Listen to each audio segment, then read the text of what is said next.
Guys, welcome back to GMS Studios here at NSA Thrive. So I want to welcome two of my best new friends. Can I say it that way? Absolutely. Scott and Josie from Ellis Audiobooks. Guys, thank you very much for joining us. Thanks Thank for you for having having us. us. And so we've had conversation prior to come up, and we were talking about audiobooks and things of this nature. And audiobooks, Scott, we were saying, okay, it's not a glorified business card no more. Okay, there's means, there's opportunity, there's direction, and there's also value. So how would you actually bring it? First of all, how did you get into this? All right, let's go that far. How did you All get right. into this? Because, I mean, we're in a technology move right now. Mm, And I believe this is one of the areas of opportunity for technology. So yeah. why audiobooks? It's a Yeah. good story. Yeah. So how I got into audiobooks was actually a dare by a first grader. Dares always yeah. work, all right? Dares, a first grader no less. Yeah, all right? I was a 30-year classroom teacher. I finished my career as a teaching librarian for 2 elementary schools. Ah, And one day I'm reading a book to a first grade class, and, I'm a little sweaty because I act the book out. I'm a little hoarse because I have these crazy character voices. And a first grader looked me square in the eye and said, "Gee, Mr. Ellis, you should be a professional reader." And that launched my career as an audiobook narrator. Yep. Winnie the Pooh has nothing over you, all right, without a doubt, all right? The narrator, all right, Right. without a doubt. But, Josie, what's the next step here? Well, and then we were working through, like, he did the first couple of books on his own and couldn't manage it as well as if we were doing it together, as with most things in our marriage. There was marriage here, folks. Yes, I'll let you there know. Without a doubt. Good. We work really well together. Good. Spending 24 hours a day and building this business was a joy, not a problem, not a difficult. We managed it through COVID. So when everybody was dividing up into their pods, we already had our pods. Good deal. And And it you just wore continued to masks grow. in the house, Yeah. Nope, never had to. So that was Not good going there. too. This is a G-rated show. Right. Okay, we got it. Okay, good. So, There's not an HR department in our business, right. which is actually what I stopped doing as I Right. walked away from human resources, Okay, and we began to manage this business that's together. great. Yeah. That's great. So why Yeah. audiobooks now? I mean, we're talking now technology is making a new change. There's a new advancement, new moves, okay? And we said in the beginning, opening yourself, it's just not about a glorified business card no more. There's opportunity and value, and maybe, all right, some asset long-term equitable value are already in the audiobooks. What have you seen so far? Our speaker clients who are authors, having them narrate their own book in their own voice is really where the value Powerful. is. It Yeah. absolutely Mhm. is. Their voice is part of their brand. Yep. And their clients, their former audience members, the people that just heard them speak and now want to buy the book, Yeah. they want to continue that energy, that enthusiasm, Right. whatever it is that speaker delivered from the stage. Yeah. They want that same performance out of the audiobook. Right. So, we're working with the National Speakers Association to help these author speakers get their books into audio in their voice as an extension Right. of their brand. Yeah. And I know it from the fact itself of being in what I've done for many, many years and involved with the NSA worlds and tells, I think it's extremely important that people learn differently. Mhm. Alrighty. And so you walk away from a keynote, you want to know a little bit more. You want to apply some of those things themselves that have come into and from the presentation. All right. But in the audiobook itself, I'm thinking it's a reinforcement, all Mhm. right, an opportunity for individuals to continually learn and feel, all right, the breadth of what the speaker was bringing out or the communicator. Okay. But I would much rather, all right, listen on an audiobook. Even my wife says, we do a lot of studies. And so when the studies themselves will turn around, she says, we'll just read this chapter. No, is there an audiobook? Look on Google. There's got to be something out there because, Scott, I learn and I hear better and I apply better when I hear an audiobook. What are you hearing out there? What do you see from the audiobook side of the world? We see that a lot of people like the fact that they are, in essence, in control of the speaker making this presentation. They Right. can say, wait, what? Say that again, rewind. try doing that when they're the keynote No, definitely speaking not. line. Yeah, You know, it's not going gonna from the happen. Right. Pausing. row. Could you say that again, please? Right. Yeah. I didn't quite get We that. down in the fourth row didn't understand that, so. Right. So there is that ability to listen again, rewind, really focus on it, or, pause for a Yeah, right. moment. You can't tell them to wait while they're Right. on, stage. Sure. So we're finding that is something that the consumers are really looking forward to, Right. being able to control the presentation. Yeah. Um, I think the other part is the world at this point is digital. Sure. And so whether you have a commute, whether you put this in while you're doing chores or doing, having an audiobook in your ear, where learning is the way that listeners want to consume that That's right. material. So whether Exactly. it's a book, a fiction, nonfiction speaker, it just tends to be the way that it's moving. Yeah. And the growth of the audiobook industry exemplifies that. Mm.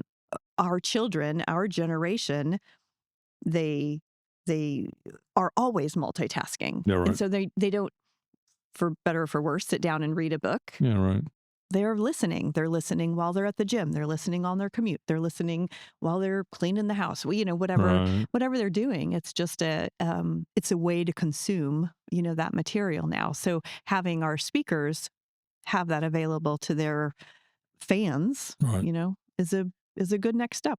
I think even with the push on technologies, iPhones and things of this nature, individuals are still walking into trees, they're still walking into ponds, and they're still walking into beautiful water treatments and everything else like this. But they're listening a lot more, all right, and the amount of learning that can be done in areas that you least expect. You're driving your car. All right. What a great opportunity to listen to audiobook and things of this nature. Why should they not be listening, all right, to you or there from a speaker's perspective on the 7 ways to do this, the 5 important ways to do that, or the 3 most important objects of really committing to the next stage of what you want to accomplish. Right. And I think that's going to be huge. It's big. There is probably a generational change. All right, and how they're receiving information, how they obtaining information, or of course, how they process it. Right. And I'm maybe me just saying out there is that I learn better with audiobooks.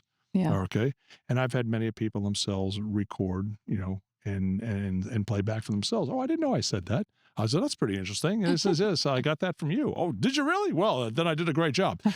But I'm thinking out there itself, and Scott, you had mentioned something that you're seeing individuals coming in and reading their own books. But then there are many authors out there that don't read their own books, and they have reads such as your class in your first grader, right? Exactly. And so what are you seeing right now in that regards for individuals that want to have somebody else, maybe a voice, okay? Many books that I've listened to, you got to listen to it back and forth, and you say, oh, is that the creator of the book? Was that the original author? Or was somebody else reading it? And you'll see some of those folks themselves, those authors themselves, they either choose not to read it themselves, or they choose to make a decision themselves to have a voice come in. What are you seeing right now?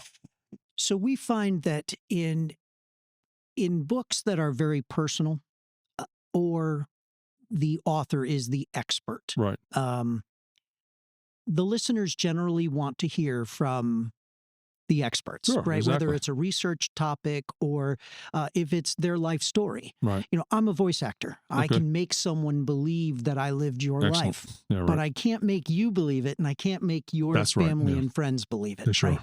So audiobook listeners tend to be a little more lenient toward author-narrated material. Good. They recognize that they're not polished and professional storytellers necessarily. Right. But then from the fiction side, most authors will opt to have a voice actor, who's trained in how to do the different characterizations, how to read as though they are in the scene, in the moment. Right. And Exactly. Have a specific accent. Yeah, Right. Exactly. I've seen that even like Celestine Prophecy, and that book itself was read totally. But you can feel the emotion coming from that individual. Maybe the emotion itself from the individual who wrote the book is not that kind of emotional person, okay? But, in that fact itself, they want somebody to help with the voice, the intonation, the speed, the rate, the pitch. Right. All right. And Right. if there's tense situations or if there's just ideas or opportunities of content that just needs to be broad stroked, some people listen and they hear things a lot slower. Some people don't hear it all. Okay. But I think that's an important key. Okay. Going forward, already of individuals themselves. Because I think folks themselves, they may have a hesitation of doing their own book read, but the hesitation would actually drive them away from actually putting their book on audio. That's a problem. And I think with our speakers who have the ability to tell their story, they're already speaking in front of, hundreds and thousands of people. Sure, why not? So Right. that shouldn't, No, in our definitely mind, not. it shouldn't be a problem, but Right. there are still, we certainly run into authors who don't like their voice, don't like the way it sounds. But, being here and trying to attract those speakers is really, the key, because nobody's going to deliver their message the way they will. Sure. And I think going forward itself is to have a good group of individuals, all right, as a test voice. All right. And so I know myself on my phone, I'm always constantly changing Siri's voice. Okay. Sometimes I want it to talk English. Sometimes I want them straight, and sometimes you want a male or a female. Okay. But it's pretty funny itself, the listener's ear and what they want to hear, and how is that individual audiobook really going to make prominence and get the depth and detail, all right, to the listener. So it gets them to maybe perhaps take additional action. Oh, I want to book this person for here. I want to actually get them for some additional keynotes. I want them to now travel across the country, and we have locations themselves here, and so that opens some doors. So from the audiobook standpoint, there are a lot of advantages, all right, and a lot of different, areas of opportunity. What do you think? What are the advantages themselves for audiobooks, and what do you, from your client standpoint? So we have about 70 narrators that are on our roster. Excellent. That works. So that when fiction authors, for the most part, come to us, they have voices to choose from. But, another advantage that authors who are speakers need to think about is we find a lot of our narrators by vetting them. We go out and listen to samples of books they've narrated, or we listen to full books. A speaker's audiobook can be an audition reel for a new speaking engagement.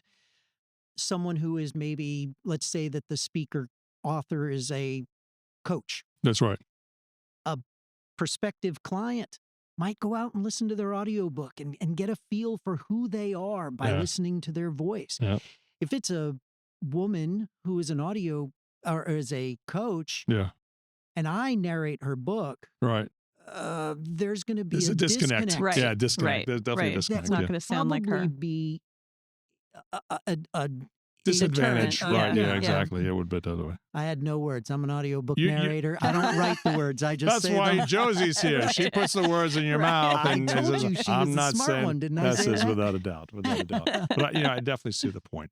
For our listeners themselves, now really working with the dynamics of your services, what's the most important factor you can leave with your audience today?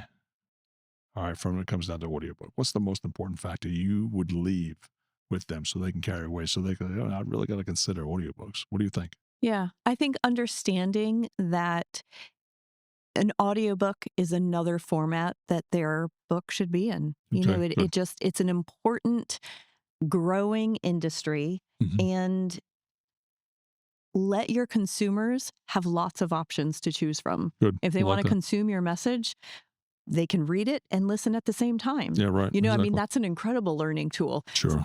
Scott, as a teacher, would always have his students listen and read along as they were listening. I mean, talk about sort of covering all the bases and learning. I think my takeaway would be that's the biggest. Let the consumer choose how they want to get the material. Good. I like that. All right, so guys, how can your audience read? How can they reach you? What's the best ways themselves for individuals to reach out to you guys? Our website is www.ellis-audiobooks.com. Got it. Not a problem. The easiest. Or come and see us at one of the NSA conferences. We're going to be at the mall. So. Cannot be that. Scott, Thank you very much for joining us Thank today. you. Josie, it's Thank been a you. pleasure. Thank you very Thanks much. very much. Guys, just another piece themselves that we really need to cross over that bridge when it comes to audiobooks themselves. My name is Rich Hart. I want to thank you very much. Thank you guys themselves for joining us on this GMS podcast down here at NSA Thrive Thanks in for having us. 2026. We'll see you guys and we'll see everybody soon. Thank you.